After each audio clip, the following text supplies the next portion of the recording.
بسم اللہ الرحمن الرحیم۔ السلام علیکم ورحمۃ اللہ وبرکاتہ۔ آج کا ہمارا لیکچر سوالات و تدریبات نمبر 3 کے متعلق ہے۔ لیکچر شروع کرنے سے پہلے یہ بات ذہن نشین رکھیں کہ انسانی کاوش کے ناطے غلطی کا امکان ممکن ہے۔ اگر کہیں پر اطلاع پائیں تو متنبہ فرما کر شکریہ کا موقع دیں۔ تو چلیے ہم لیکچر کی طرف چلتے ہیں۔ سوال نمبر 1 ہے، ورثاء کی اقسام کتنی اور کون سی ہیں؟ ورثاء کی 3 قسمیں ہیں۔ نمبر 1 اصحاب الفرائض، نمبر 2 عصبات اور نمبر 3 ذوی الارحام۔ سوال نمبر 2 ہے، اصحاب الفرائض کی تعداد کتنی اور کون سے ہیں؟ اس کا جواب ہے اصحاب الفرائض کی تعداد 12 ہے۔ مرد اصحاب الفرائض 4 ہیں جو باپ، دادا، خامند اور اخیافی پر مشتمل ہیں، جبکہ خواتین اصحاب الفرائض 8 ہیں جو ماں، دادی، نانی، بیوی، بیٹی، پوتی، عینی بہن، علاتی بہن اور اخیافی بہن پر مشتمل ہے۔ سوال نمبر 3 ہے، کون سے اصحاب الفرائض ہیں جو کبھی عصبہ بھی بن جاتے ہیں؟ تو اس کا جواب ہے جو اصحاب الفرائض بعض حالات میں عصبہ بھی بن جاتے ہیں ان کی تعداد 6 ہے۔ باپ، دادا، بیٹی، پوتی، عینی بہن اور علاتی بہن۔ سوال نمبر 4 ہے، کون سے اصحاب الفرائض ہیں جو ہر حال میں صاحب فرض ہی رہتے ہیں؟ یعنی وہ عصبہ نہیں بنتے، اگر ان کو حصہ ملنا ہے تو بطور صاحب فرض ہی حصہ ملے گا۔ اس کا جواب ہے ایسے اصحاب الفرائض جو ورثاء جو ہر حال میں صاحب فرض ہی رہتے ہیں ان کی تعداد 6 ہے۔ خاوند، بیوی، اخیافی بائی، اخیافی بہن، ماں اور دادی نانی۔ سوال نمبر 5 ہے، کون سے اصحاب الفرائض ہیں جو ہر حال میں وارث قرار پاتے ہیں؟ مطلب یہ ہے کہ کسی اور وارث کے آنے کی وجہ سے وہ محروم نہیں ہوتے۔ حصہ تو ان کا کم ہو سکتا ہے لیکن وراثت سے کلی طور پر محروم نہیں ہوتے۔ نمبر 1 خاوند، بیوی، ماں، باپ اور بیٹی۔ سوال نمبر 6 ہے، اصحاب الفرائض کے قرآن میں فروض مقدرہ حصص کتنے اور کون کون سے ہیں؟ اصحاب الفرائض کے جو متعین حصے ہیں وہ کل 6 ہیں۔ نمبر 1 نصف، جسے 1/2 پڑھتے ہیں، ربع جس کا مطلب 1/4 ہے، اور نمبر 3 ثمن جس کا مطلب 1/8 ہے، ثلثان جس کا مطلب ہے 2/3، نمبر 5 ہے ثلث جس کا مطلب ہے 1/3، اور نمبر 6 ہے جی سدس، اس کا مطلب ہے 1/6۔ سوال نمبر 7 ہے،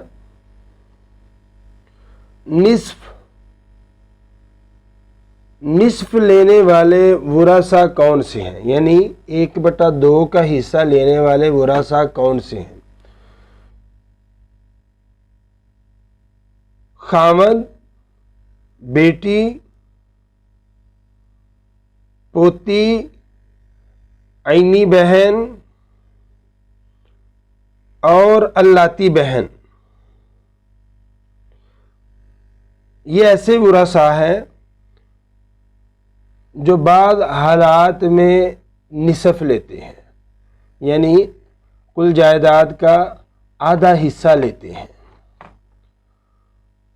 سوال نمبر 8 ہے ربع 1/4 حصہ لینے والے ورثاء کون سے ہیں؟ تو اس کا جواب ہے 1/4 حصہ لینے والے ورثاء خاوند اور بیوی ہیں۔ سوال نمبر 9 ہے سمن 1/8 حصہ لینے والے ورثاء کون سے ہیں؟ تو احباب اصحاب الفرائض میں سے سمن 1/8 کا حصہ لینے والا فرد صرف ایک ہے جو بیوی ہے، اس کے علاوہ کسی اور صاحب فرض کا سمن ہے ہی نہیں کسی صورت میں بھی۔ سوال نمبر 10 ہے ثلثان 2/3 حصہ لینے والے ورثاء کون ہیں؟ تو جناب بیٹیاں، بیٹی ہو ایک تو نصف لیتی ہے، اگر زیادہ ہو تو ثلثان لیتی ہیں، بشرطے کے ساتھ ان کے بیٹا نہ ہو۔ یہی ایسے ہی پوتیاں ایک ہو تو نصف، زیادہ ہو تو ثلثان، عینی بہنیں ایک ہو تو نصف، زیادہ ہو تو ثلثان، اللاتی بہنیں ایک ہو تو نصف، زیادہ ہو تو ثلثان۔ لیکن یہ یاد رہے جب بیٹیاں ثلثان لے لیں گی پوتیوں کو ثلثان نہیں ملے گا۔ ممکن ہے کہ اگر پوتیوں کے ساتھ پوتا نہ آئے تو پھر پوتیوں کو کچھ نہیں ملے گا جب پیچھے ثلثان پورا ہو گیا ہو، لیکن عینی بہنیں ہوگی تو وہ اسبہ مع الغیر بن جائیں گی۔ اگر عینی بہنیں نہ ہوں تو تب جا کے اللاتی بہنیں اسبہ مع الغیر بنے گی۔ اگر پوتیاں ہیں بیٹیاں نہیں تو پوتیوں کے ساتھ پوتا بے شک نہ بھی آئے تو تب بھی پوتیاں ثلثان لے لیں گی، 2/3 حصہ لے لیں گی۔ اگر پوتیاں بھی نہیں بیٹیاں بھی نہیں، میت کی کسی قسم کی اصل اور فرع نہیں، یعنی نہ ہی اولاد ہے کسی قسم کی، نہ مذکر نہ مؤنث، اور نہ ہی اصل ہے یعنی باپ بالاتفاق اور دادا اس کے متعلق اختلاف نہ ہو، تو پھر عینی بہنیں ثلثان لیں گی۔ اگر ایک ہو تو نصف، زیادہ ہو تو ثلثان۔ اگر یہ نہ ہو ان کی جگہ پر اللاتی ہو تو وہ ایک ہو تو نصف، زیادہ ہو تو ثلثان لیں گی۔ لیکن دادا کے متعلق انشاءاللہ تفصیل سے بات ہوگی کہ اگر عینی بہنیں اور اللاتی بہنیں دادا کے ساتھ آئیں تو پھر کیا ہوتا ہے، پھر بھی جی یہ کچھ مسائل میں دادا کے ساتھ وہ 4 مسائل ہیں، وہ انشاءاللہ الگ سے بیان کیے جائیں گے۔ سوال نمبر 11 سدس 1/6 حصہ لینے والے ورثاء کون ہیں؟ اس کا جواب ہے ماں، باپ، دادا، دادی، نانی، پوتی اور اللاتی بہن۔ باقی حصص کی تو آپ کو سمجھ آئی ہوگی، لیکن پوتی اور اللاتی بہن کا کیا معاملہ جی؟ پوتی جب ایک بیٹی ہو میت کے ورثاء میں تو پوتی کو سدس دیا جاتا ہے، اور ایسے ہی جب میت کی ایک عینی بہن ہو تو اللاتی بہن ایک ہو یا زیادہ ہو ان کو سدس دیا جاتا ہے تکملتاً للثلثین، 2/3 حصہ پورا کرنے کے لیے۔ تو لیکن ایک صورت ان کی یہ بھی بنتی ہے کہ ان کو نہ نصف ملتا ہے نہ ثلثان ملتا ہے بلکہ سدس ملتا ہے۔ سوال نمبر 12 ہے اور بڑا یہ اہم سوال ہے، جو طلباء ہیں وہ خصوصی طور پر توجہ کریں کہ یہ سوال بڑا اہم ہے، دوسرے بھی توجہ کریں گے تو انشاءاللہ ان کو یہ فن سیکھنے کا، سننے کا اور سمجھنے کا مزہ آئے گا۔ کسری عدد کا مفہوم کیا ہے؟ وہ عدد جو کسی مکمل عدد کا حصہ بتائیں کسری عدد کہلاتے ہیں۔ مثلا مکمل عدد ہے 6، اب اس کے 6 مساوی برابر کے حصے کیے جائیں تو ایک ایک کے 6 حصے بنیں گے، یعنی ایک ڈیجٹ کا 6 حصے بنیں گے۔ تو اب اگر یہ بتانا مقصود ہو کہ ان 6 حصوں میں سے ایک حصہ لینا ہے تو کسری عدد میں 1/2 یہ جو سامنے سکرین پہ نظر آ رہا ہے نا، اس صورت میں لکھیں گے اور پڑھا یہ جاتا ہے 1/۔ اگر یہ بتانا مقصود ہو کہ ان 6 حصوں میں سے ایک حصہ لینا ہے تو کسری عدد میں 1/6 لکھیں گے۔ ٹھیک ہے، یہ جو سامنے سکرین پر نظر آ رہا ہے ایسے لکھا جائے گا اور پڑھنے میں 1/6 پڑھیں گے۔ سوال نمبر 13 ہے، تمام فروض مقدرہ حصص کو فیصدی حصہ میں لکھ کر زبانی یاد کریں۔ اچھا جی، یہ سوال نمبر 13 علم میراث سیکھنے والوں کے لیے یہ بھی بڑا ضروری ہے۔ آدھا حصہ اس کا فیصد بنتا ہے 50%، اور چوتھا حصہ بنتا ہے 25%، آٹھواں حصہ بنتا ہے 12.5%، اور 2/3 حصہ بنتا ہے 66.66%، تیسرا حصہ بنتا ہے 33.33%، جبکہ چھٹا حصہ 16.66% بنتا ہے۔ سوال نمبر 14، کسی وارث کا حصہ فیصد میں معلوم کرنے کا طریقہ کیا ہے؟ یہ بھی بڑا اہم سوال ہے سیکھنے والوں کے لیے۔ کسی مقدار کو فرض کر کے اس کا کوئی بھی حصہ ظاہر کرنا فیصدی کہلاتا ہے۔ جس وارث کا حصہ فیصد میں نکالنا ہو اس کا وہ حصہ جو اسے ملا ہے اس کے ساتھ 2 صفر بڑھا دیے جاتے ہیں۔ مثلا اس کو حصہ 1/2 ملتا ہے تو اس کے ساتھ کیا عمل کریں گے؟ پہلے یہ سمجھیں کہ 2 صفر بڑھانے کے بعد عمل کیا کرتے ہیں، جو بٹے کا نیچے والا حصہ ہوتا ہے نا، اس حصے پر اس کو تقسیم کر دیا جاتا ہے، جو جواب آتا ہے وہ فیصد ہوتا ہے۔ مثلا کسی وارث کا حصہ نصف ہے، آدھا ہے، 1/2 حصہ ہے، 1 کے آگے 2 صفر بڑھائے جائے تو 100 بن گیا۔ اب بٹے کے نیچے والے حصے 2 پر تقسیم کیا جائے تو جواب 50 آئے گا، جسے 50%، یہ سکرین پر نظر آ رہا ہے، اس انداز سے لکھتے ہیں۔